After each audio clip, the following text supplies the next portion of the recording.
Season 3 is finally here.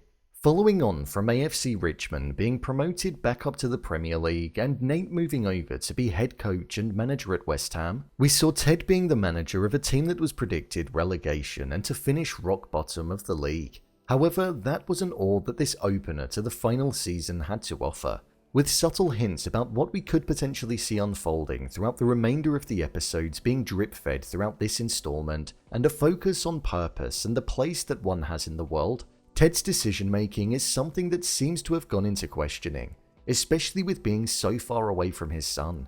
So with that, let's recap, break down, and explain all that there was to take away from this first episode of the final season. Here is Ted Lasso Season 3 Episode 1, Ending Explained. Just to let you know, this video will contain spoilers. The episode started off with Ted in an airport with his son as he was sending him back home to the States to be with his mother. This was a moment that at the time wasn't really that important, but by the time that Henry departed, it set up Ted's mindset for what I imagine is going to be the entirety of the season. As Henry left, he handed his father a Lego Premier League trophy.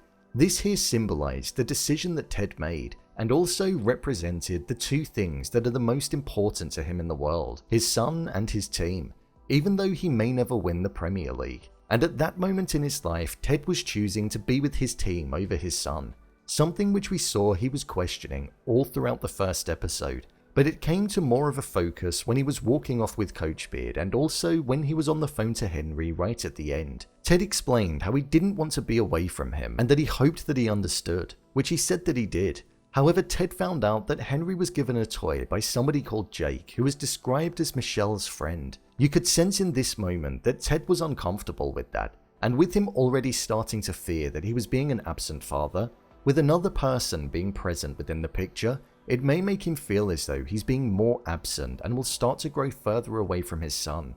I think this is going to be something that's going to be one of the main focuses of the season.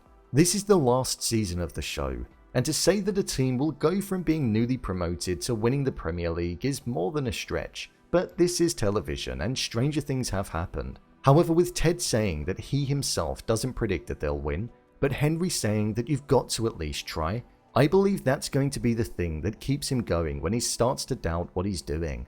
Ted knows that his team isn't the best, and he also knows that he isn't the best coach, as we saw when he took them down into the sewer in order to get inside of their minds and to change the negative mindset that they had from all of the newspapers and broadcasters saying that they were predicted to come last. With it being a weird approach and getting a bit of backlash from the public, we did see his technique work on the players when they got back into the dressing room, so his unorthodox methods do have their ways of working. The lovable side to Ted was something that was also present throughout this first episode. He was hounded by Nate in the press conference that he gave at West Ham, and was ridiculed by him for being a bad coach and for them being a bad team. But we saw that even with Rebecca saying that she wanted Ted to fight back for the sake of the club and their jobs, he didn't. Ted instead framed his press conference in a way where he was aware of the fact that he wasn't the best, but how he was going to do all that he could for the team and to stay in the league, providing a full underdog mentality.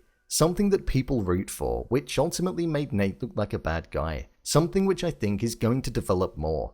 I believe that Nate is going to be viewed as a bad guy in the public eye, when in reality it's going to be Rupert being the puppet master, which could end up destroying Nate's reputation. With regards to Nate, we saw that he was still being his rude self, but the difference in lifestyles was something that was made apparent immediately. With his car being towed due to it being so old and Rupert mistaking it for somebody who misplaced their car, we saw Nate also struggling at the press conference and him not really knowing what to say. It's clear to see that he's a little bit out of his depth, so I feel that's going to be explored more as the season develops. With him being in a dream job, managing a top 4 team, and getting a nice new car, it seems as though his life is quite literally going to change. But it all depends if he can keep up with it. The message from his mother summed up how different Nate was behaving, with the message stating that his father was disappointed that he cursed on TV. It showed that he wasn't being his true self. He's playing up to a character and is most likely going to be morphed into having a mindset that he doesn't truly own. There was an important moment that also occurred at the end of the episode too, when we saw Ted place Nate back on the stand where the Premier League trophy was alongside himself and the rest of the team. So I think this is alluding to the fact that we will see them reconcile before the end of the season finale, It has to happen, right?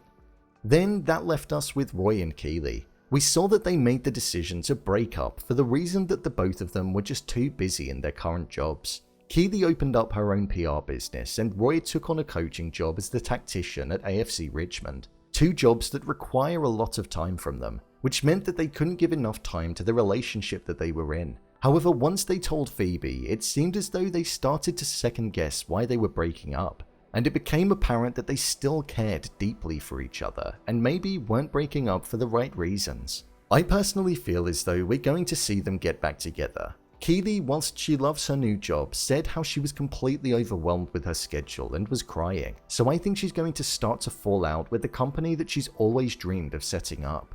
I thought that this first episode of the season was really good. It set up the tone and narrative well for the rest of the season. The character Ted is extremely lovable, harmless, and has a lot to offer on screen. I would say that Roy was particularly funny in this episode, and there were some moments that did make me laugh out loud a lot when delivered from him. I thought the overall humor in this episode was good too. Even the jokes that are so painstakingly obvious do make you laugh because of the way that they're delivered.